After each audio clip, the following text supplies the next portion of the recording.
Should you do CrossFit in perimenopause? Maybe you've heard that too much high intensity exercise stresses out your body, wrecks your hormones, and prevents you from losing weight. In this video, I'm going to share my opinion on whether or not you should do CrossFit in perimenopause. Hello, I am Tina Haupert. I am an FDN practitioner and the woman behind Carrots and Cake. And today I'm going to dive into a very common question that I get again and again about CrossFit, high intensity exercise, and whether or not it's appropriate for perimenopause. So what happens in perimenopause? So shout out to my previous video about what to expect in perimenopause, but the thing about this period of time is that our bodies become less resilient to stress. And when they become less resilient to stress, adding a bunch of high intensity exercise can actually do more harm than good. But I really think it depends how you do these workouts and what else you have going on in your life. So if you're a woman in perimenopause and you're living this really intense, stressed out life, adding more of this high intensity exercise can just make things so much worse. And what I mean by that is you're somebody who is going 100 all day long. You're running around like a chicken with its head cut off. You're not sleeping. Maybe you're working a full-time job. You're taking care of little kids. You're trying to do all the things and you're not sleeping and underfueling your body. That is somebody who is in a stressed out state. I'd actually add in there somebody who is dealing with adrenal problems, adrenal fatigue, burnout, thyroid issues, blood sugar issues. Your body is stressed. And adding that high intensity exercise like CrossFit or Orange Theory, it could just be compounded stress and could just make your symptoms as far as transitioning through perimenopause worse and prevent you from losing weight. Okay, so the thing about CrossFit is it's not the actual workout as a sport. It's more how you approach that workout and the intensity that you go into that workout, how hard you push yourself, the weights that you decide to use for the workout. It's not the actual workout because CrossFit at its core is all about functional fitness, and just about anybody can do CrossFit. I mean, you see kids doing CrossFit, you see teenagers doing CrossFit, you see women doing CrossFit, you see pregnant women doing CrossFit. I have some pretty good videos and photos of me doing CrossFit, very, very pregnant. And the elderly can do CrossFit. And that's the great thing about it. It's very, very scalable. And if you have a good CrossFit with good coaches, they can help you make those workouts appropriate for you. So you don't need to go into every single workout, crush your soul, red line, risk injuring yourself, being super sore for days and days. I mean, I think that's the reputation that CrossFit gets because you see these athletes on TV and those athletes are at the top level as far as CrossFit goes. Those are like the Olympians of CrossFit and they are superhero fitness freaks. They are not the everyday person who is at CrossFit. So let me share a little bit about my relationship with CrossFit. I've been doing CrossFit for more than a decade. I love it. It's such a good workout. It's a lot of fun. And I love the community. I mean, some of my best friends are people that I met at CrossFit and people that I still see at CrossFit today. Back in the day when I first started CrossFit, I was that person. I was 110% on every single workout. I would push myself until I saw red. I would lift super heavy weights and risk injuring myself. And I did deal with a number of injuries over the year, but I wanted to be the best. I was competing with other women in the class. And at the end of every workout, you would put a score on the whiteboard. So there was a lot of comparison for me. So that was back in the day. Nowadays, in my 40s, very low-key approach to CrossFit. Some days I'm there to just move. I mean, I still lift heavy and do my best as far as progressive overload goes. I mean, I definitely want to get stronger. I want to build muscle, but I don't push myself to the max. It's not worth getting injured. And I've been there. I've messed up my back a couple times, and back injuries are literally the worst. And especially if you are a mom, you're taking care of kids, the last thing you want to do is throw out your back. So I'm a lot more careful with what I do at CrossFit, and I don't have to be the best. I mean, my mindset has changed so much as far as the sport or CrossFit goes. I'm just there to be my healthiest self, and I don't compare myself to other people. I mean, a lot of times I don't even track my reps or my rounds, and I don't put my score on the whiteboard. I'm just there to move and see my friends, get a sweat on, and I go home, and it's just a workout. It's not such a huge part of my life like it was back in the day. And I think that mindset shift for me has been really, really good. So if you're unfamiliar with CrossFit, I just want to give you a little background on what a typical class looks like. The typical CrossFit class is 60 minutes. And I would say it's broken up into 3 main sections for the most part, depending on the CrossFit gym. So there's typically a warm-up, which includes some stretching, some dynamic mobility, maybe a small short workout, like a body weight workout, but basically something just to get you warmed up. And then there is either a strength portion of the class where you are lifting those heavy weights, you're doing some back squats or deadlifts or push press or snatches or something like that, or you're working on some sort of skill. So you're working on pull-ups or muscle ups or handstand push-ups or something like that, but you're spending time on a skill.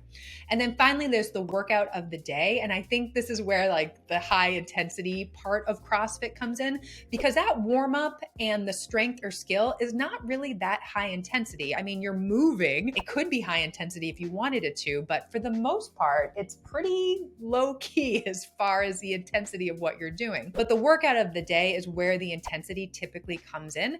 And I would say most workouts are not more than 20 minutes. So when you think about it, it's not a lot of high intensity training. I mean, that workout of the day can be 5 minutes. And I would say at our CrossFit gym, most of the workouts are 15 minutes or less. Like a 20-minute workout is actually on the longer side. Of course, on the weekends or special, hero workouts or memorial workouts or something like that, the workouts can be longer. They can be 40 minutes or 45 minutes or 50 minutes or something like that. But those workouts, they don't happen all that often. It's definitely a special occasion. And again, you can be as intense or low key as you want with that workout. And at our gym, a lot of the people there are in their 40s too. So all of us are scaling the workouts. And I think that's really important when you're finding a CrossFit, to see if there are other people there that are your age and to ask them, how they like the workouts. Are they getting injured all the time? Like, do they feel like they're getting in shape? Ask them what they think of their experience at the CrossFit. So the reason why CrossFit can be so great for perimenopause is that workout of the day is typically not more than 20 minutes. And what I recommend to our clients is not doing high intensity workouts longer than 30 minutes. So I think for the most part, going to a CrossFit class, you're getting a full body workout. You're working on mobility and stretching and flexibility in the beginning. And then you're working on some sort of strength or skill. I mean, that's a great place to build that lean muscle that we all want. And then the workout of the day, I mean, like I was saying before, could be 5 minutes or 10 minutes or 20 minutes at the most. So I don't think it's a ton of high intensity exercise. And of course, you don't have to go super intense. You can scale the workout. You can go at a lower intensity. And a lot of times these workouts of the day have built-in rest. And I think that is really important for making sure your heart rate isn't super duper elevated for long periods of time. It does come down when you have those rest periods. And I think it's just a much better way to approach fitness instead of just stressing out your body with these long endurance, high intensity workouts. Some other reasons why I think CrossFit is great in perimenopause is that it allows you to build that lean muscle that we are all after. And so as I always say to our clients, you got to use it or you're going to lose it. And of course, going to CrossFit, lifting those heavy weights is a great opportunity to build muscle. I think it's also important to note that bone density starts to decline as we age, especially in perimenopause and into menopause. So strength training, weight-bearing exercises is a way to keep our bones nice and strong. And I also think that when women exercise on the regular, they feel better about themselves. They're in a better mood, they're more confident with their bodies, maybe they're more intimate with their partners. I think there are so many benefits of doing a workout like CrossFit in perimenopause that go beyond just like the fitness part of it. So if you're watching this video and what I'm saying is really resonating with you, you're curious about CrossFit, you want to try CrossFit, maybe you're thinking about going back to CrossFit, I just wanted to give you a few quick tips to consider if you're a woman in perimenopause thinking about trying CrossFit. So number one, I would say find a CrossFit or a coach there that takes into account your own unique needs as a woman. And yes, of course, most fitness coaches know that men and women are different when it comes to their abilities, how they work out. And the great thing about CrossFit is the workouts are totally scalable. I mean, just about anybody can do them. And I think as long as you find a coach that's really supportive and encourages you and, challenges you, but doesn't push you too far out of your comfort zone, I think that's a great place to be as far as getting stronger, but not risking injuring yourself or, feeling sore for 5 days after a workout. The next thing that I think is important is changing your mindset about what counts as a workout. So I think a lot of women coming from this diet culture place think that you need to do an hour-long workout, be super duper sweaty and exhausted for it to count as a workout. And the thing about CrossFit, yes, you're there for an hour, like a class is typically an hour, but I would say 2/3 of the class is warming up and working on strength, and you're probably not going to be sweating.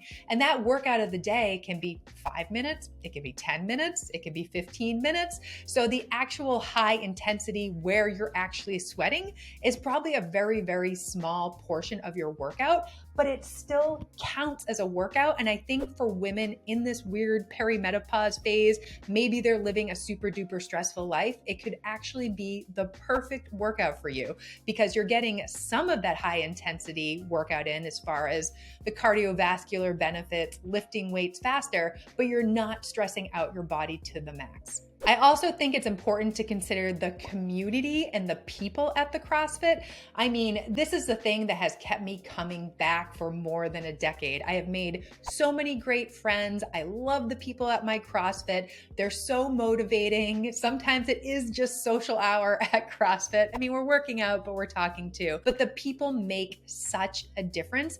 And I think enjoying being around those people can help you be more consistent with your workouts. And I love going to the gym. I look forward to it. And as somebody that works from home, it gets me out of the house, but I'm very, very consistent with my workouts. And we all know that consistency is the name of the game when it comes to your workouts. So finding your people and finding a community that you enjoy being around can motivate you and help you be more consistent with your workouts so you get really amazing results. So just to wrap up here, I think in perimenopause, when it comes to your workouts, less is more, because the last thing you want to do is add more stress to a body that is already stressed out. And I think most of us are living pretty stressed out lives. But I think CrossFit can fit in well because there is that amazing community aspect, making those connections with friends at the gym. And then I think it's a great full body workout in the sense that you do have some warming up and flexibility and mobility. You're working on building lean muscle, and then you have that workout of the day where there are those cardiovascular benefits, but you're not stressing out your body to the max. And if you're in perimenopause and you're still looking for that perfect workout or that workout that you're going to stick with and see results, and if you're somebody who's in their 30s or 40s and you're doing what you've always done, but you're not getting the same results, it really is about doing something different. And the great thing about CrossFit is that Every workout is a little bit different, and I really do think it can challenge your body, it can change your body, and the community really helps you stick with it. So obviously, I'm a big fan. No connection to CrossFit here. I just really, really love the workouts and have been a fan for many, many years. But this is me just encouraging you to check it out and maybe try out a CrossFit class. So if this video resonated with you, you're somebody who does CrossFit and you love it, or maybe you're somebody who's done CrossFit and you don't really like it, I would love to hear in the comments your opinion about what I've said in this video. CrossFit definitely gets mixed reviews and people are very passionate one way or another, but would love to hear what you have to say in the comment section. So if you enjoyed this video, I would love for you to take a second to like it, share it with friends and family who might be interested, and subscribe to my channel so you don't miss future content.